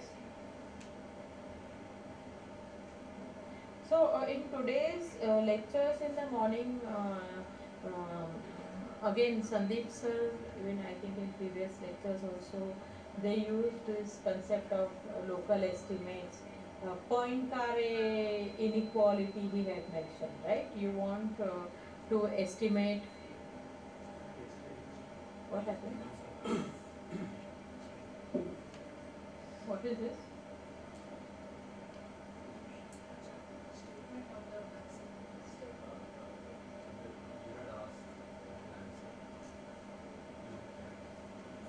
One dimension.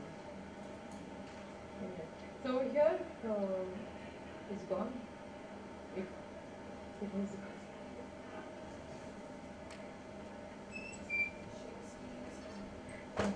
screen has gone.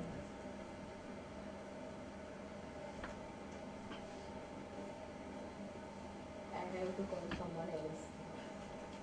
So they had discussed Poincare inequality. You remember Poincare inequality, where they wanted to estimate u in terms of u prime or u prime in terms of u. What was it? U prime in terms of U prime p is equal to less than something. Okay. Anyway, so we will see this local estimates.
So I, without talking too much of notation, as I said, you can refer to LCE once for the statement of these results which I am trying to prove.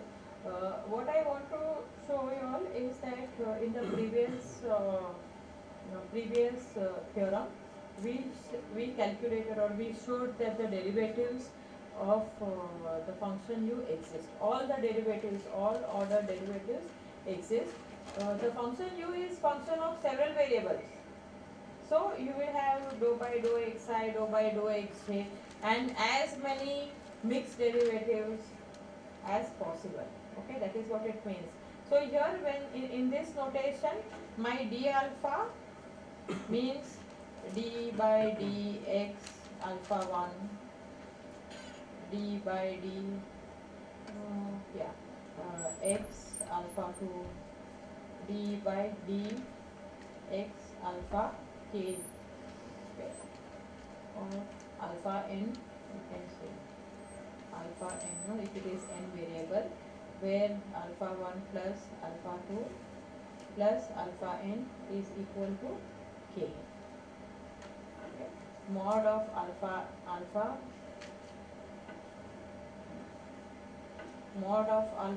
is equal to alpha 1 plus alpha 2 plus alpha n, which is equal to k. So here you have, if your function u is a function of n variables, you have possibility of taking n partial derivatives.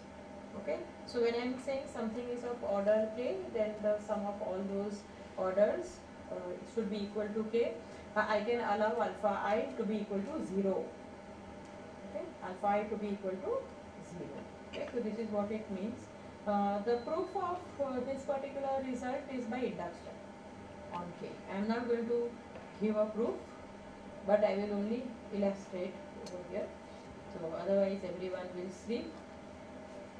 I cannot control online participants, but at least I can see, ensure that nobody here is sleeping. So you have here proof by induction on k. Okay. If k equal to 0, what does it mean? I am not differentiating. Right? I am not differentiating at all. But in this case, your mean value property says ux is equal to 1 upon dxr integral over dxr u of y dy, right? And this is certainly going to be less than equal to L1 norm of this particular. So this is your constant, and you will have here integral mod u of y dy dxr, and this is going to be less than equal to c times L1 norm of, right? It's straightforward. समझ में आया? It is real valued function. Integral of u is always less than equal to integral of mod of. Fine. So k equal to 0, it is true. For k equal to 1, it is easy. Why? I want to verify something for, say, suppose I take dou by dx1 of u. Right? I want to verify something for dou by dou x1 of u. Then I will be smart, because Laplacian u equal to 0 implies I can differentiate this equation. Laplacian du by dx1 is also 0. Can I do that?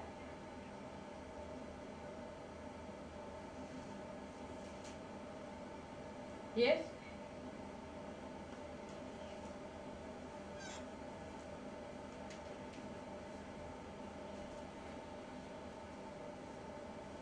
Is it true?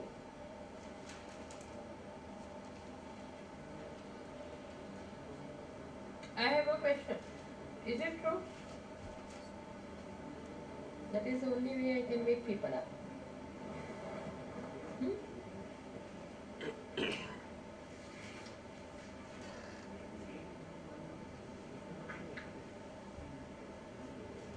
What happened? Is it true?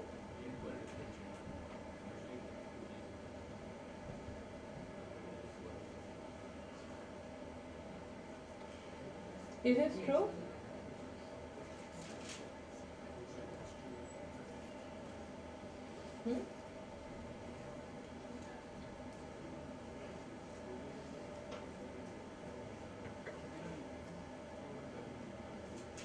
And why is it true?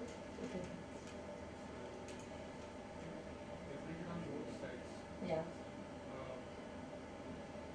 C infinity kind of. Yeah, but the point is, can you interchange the derivatives?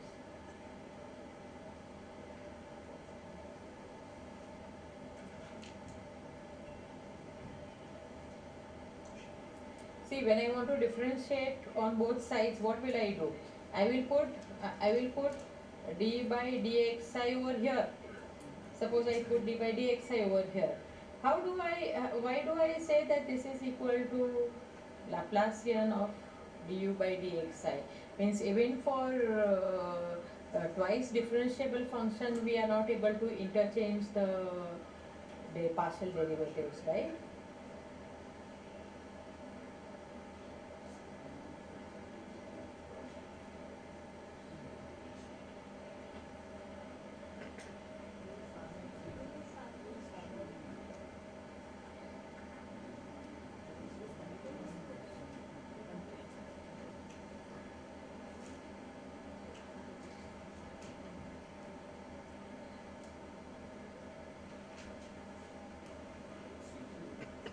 Hmm?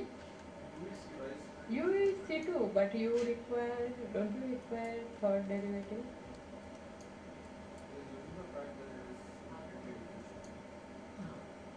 Yes. Only if you use the fact that it is infinitely differentiable. So you use, yeah. Otherwise, if we would not have proved that it is infinitely differentiable, we would not know that the third order derivative exists.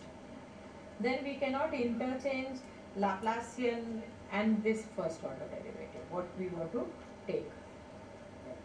So,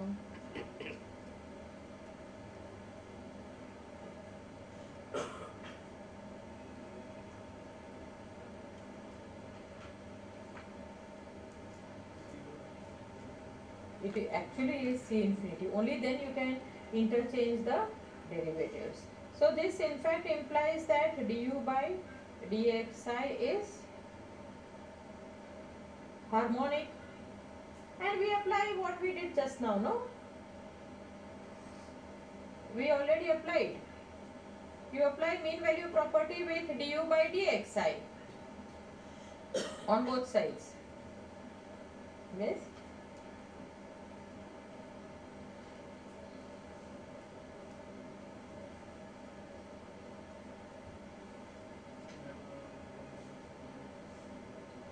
And then simplify. You will require to simplify, no? You will require du by dxi to be bounded in terms of u. That one more step you will have to do. Okay. So you need to use your divergence theorem or something like that.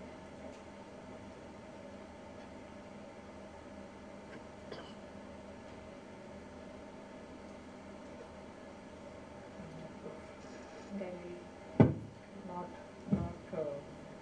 discuss this more, okay? Because I do want to mention that you will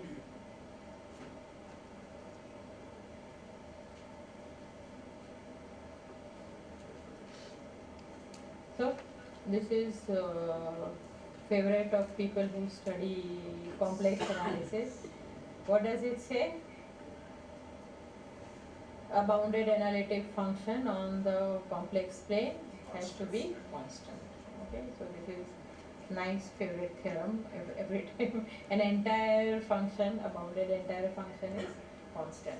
So here we are going to derive the same result for the harmonic function also. So I will finish. So let u function from Rn to R be bounded harmonic. So I should not write like this because it is entirely harmonic function if u is bounded, then u is identical equal constant, and proof is from above estimate. Okay, because what does the estimate say? So from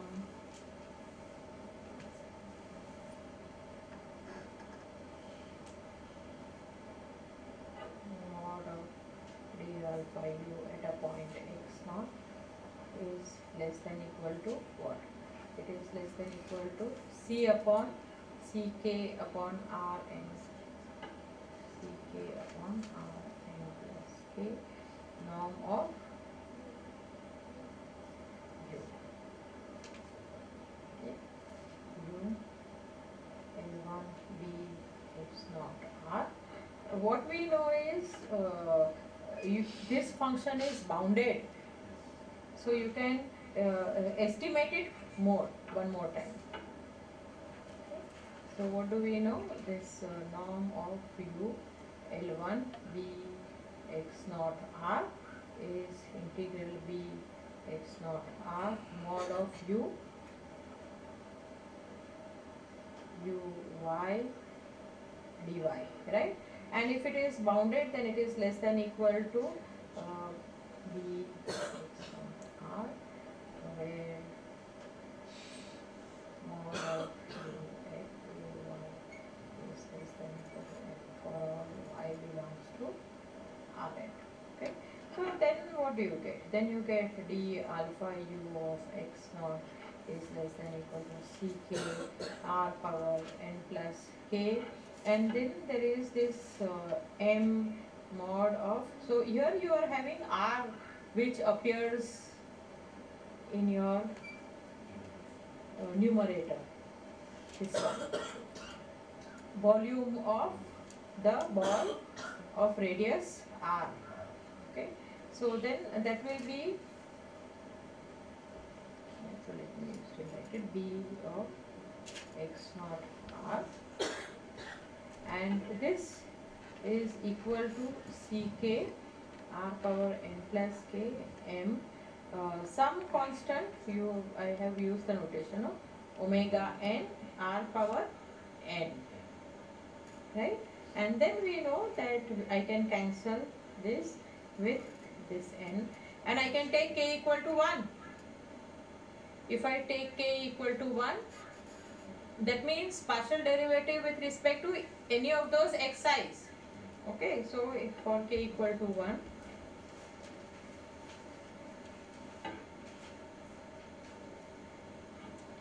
du by dxi at x naught is less than equal to c1 r m omega n for all r. Why? Because your harmonic in entire plane, your r can be as large as you want. So you roll r greater than 0, let r goes to infinity. This implies du by dxi x naught equal to 0. X naught was arbitrary, derivative, so the gradient of u at any point is identically equal to 0, and hence u is going to be constant.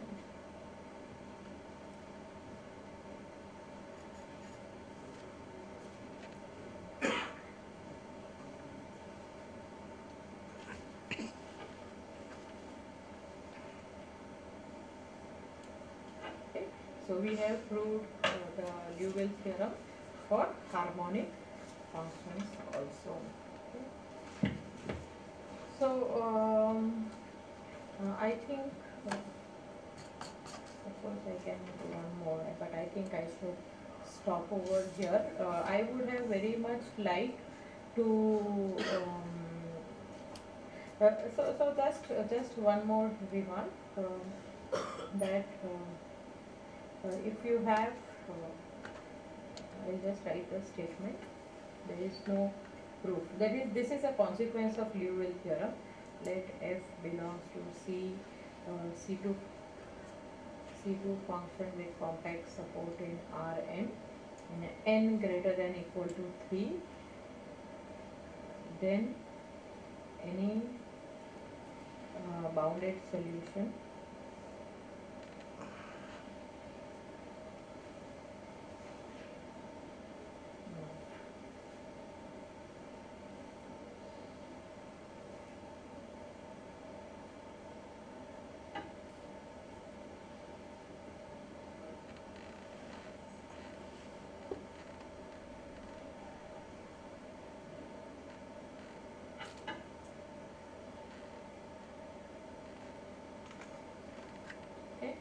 So this is kind of solution of Poisson equation in Rn. Okay. Where did I use the Liouville theorem? Okay. Where did I use the Liouville theorem? Thing is, what we know is, if I am given f which belongs to C2 of C2 function with complex support, then I already know that this is a solution, right? If I am going to have any other solution, then the difference of these two are going to be a bounded function which is harmonic. And by Liouville's theorem it is constant. So any two solutions differ by a constant. That is all that it means. It is showing uniqueness.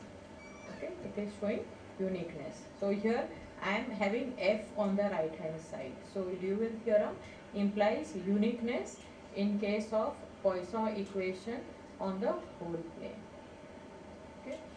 One can further show, like since we have proved the estimates for the derivative of harmonic function is analytic.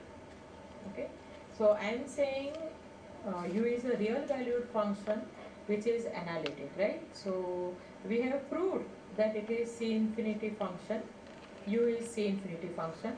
So when you say a function is C infinity, it means derivative of all orders exist. When you say a function is analytic, what does it mean?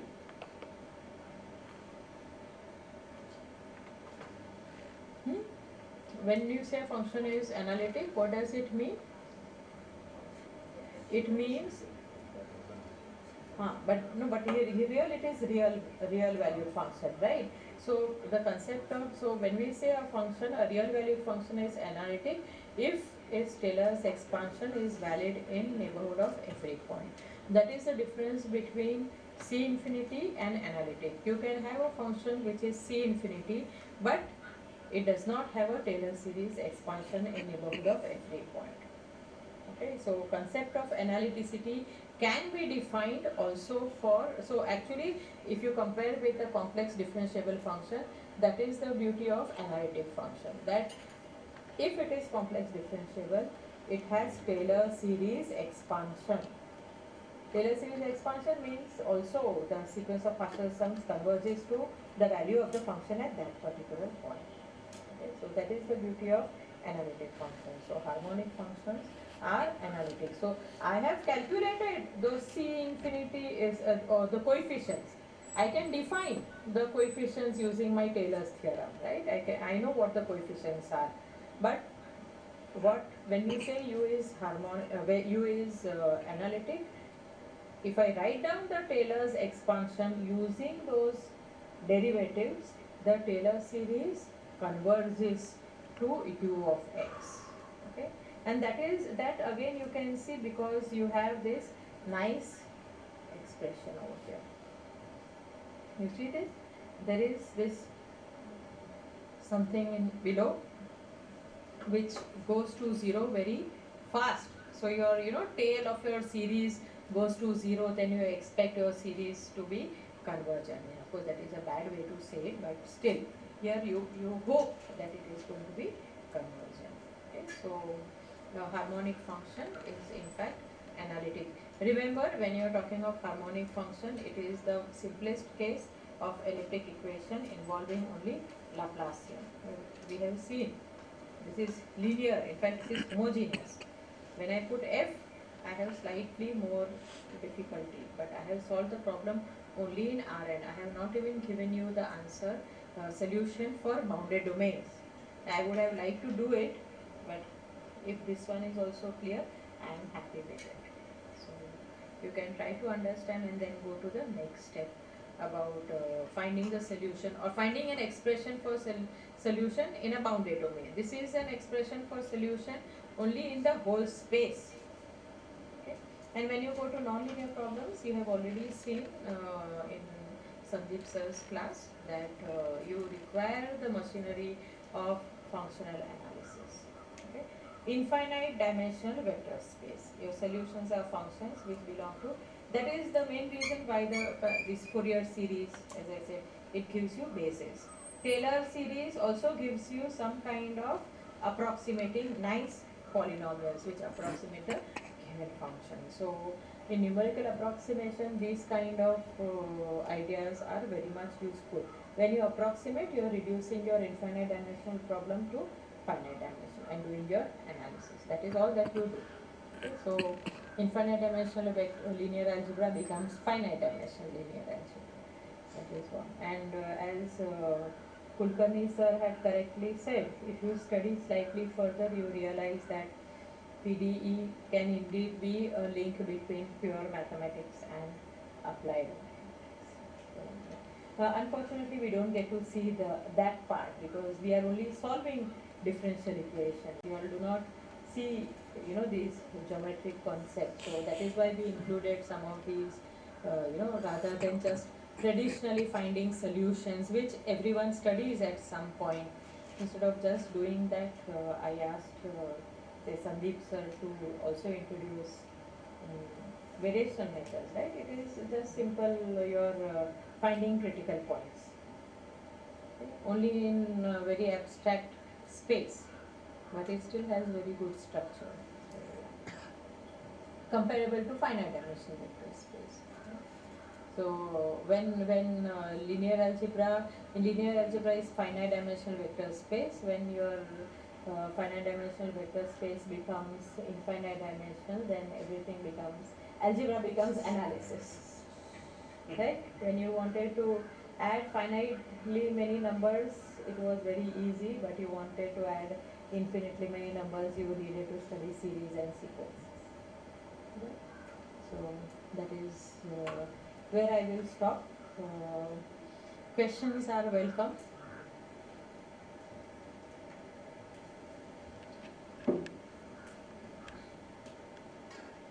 Remarks? Anyone wants to say anything? We'll stop.